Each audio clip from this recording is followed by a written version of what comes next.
இதுல அவர் பேசுற முக்கியமான செய்திகள் சுற்றி சுழன்று பேசுவது எல்லாமே ஏதோ ஒரு இந்துக்களுக்கு எதிரானவர்கள், அந்த இஸ்லாமியர்கள் ஏன் அங்க போராட வரலைங்கிற ஒரு கேள்வியை இங்க வைத்தார்.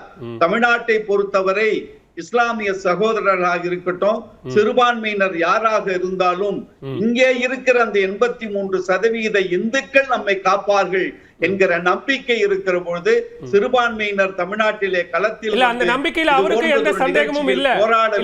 அந்த நம்பிக்கையில அவருக்கு எந்த சந்தேகமும் இல்ல. நாங்களும் யாரையும் இல்ல. திரு செல்வராஜ், நான் பேசுறது உங்களுக்கு கேட்கும் நினைக்கிறேன்.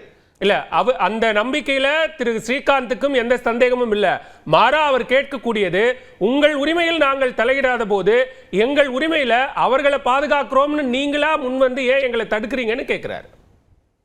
நாங்க தடுக்கத்தானே வேண்டுங்க. நாங்க தடுக்காம யார் தடுக்க முடியும்? உங்கள் நோக்கம் என்ன என்று எங்களுக்கு தெரிந்ததற்கு பிறகு அந்த நோக்கத்தை நாங்க நிறைவேற்ற விட்டு விடுவோமா? கடந்த முறை இதே போராட்ட களத்தை அங்க திருப்பரங்குன்றம் மலைக்கு பக்கத்துல நடக்கிற பொழுது அங்க இருக்கிற திருப்பரங்குன்றத்து மக்கள் என்ன சொன்னாங்க? எங்களுடைய பிரச்சனை, எங்கள் வாழ்விடத்தில் இருக்கிற பிரச்சனையை நாங்கள் பார்த்து கொண்டிருக்கிறோம். எங்கேயோ இருந்து வந்து இங்க கும்பல் கூடி இங்கே கலவரத்தை ஏற்படுத்த நினைக்கிறார்கள் என்று மக்கள் தொடர்ச்சியாக சொன்னார்களா இல்லையா? ரவிக்குமார் யார்? இங்க எங்கேயோ இருந்து வந்து திருப்பரங்குன்றத்திலே அந்த விளக்கு தூணிலே விளக்கேற்ற வேண்டும் என்கிற அவசியம் அவருக்கு என்ன வந்தது? அவர் என்ன பெருசா தொன்மையை காப்பாற்ற போகிறாரு? காவி உடை போட்டு தாடி வளர்த்துட்டா அவர் 100% சாமியார் ஆயிடுவாரா?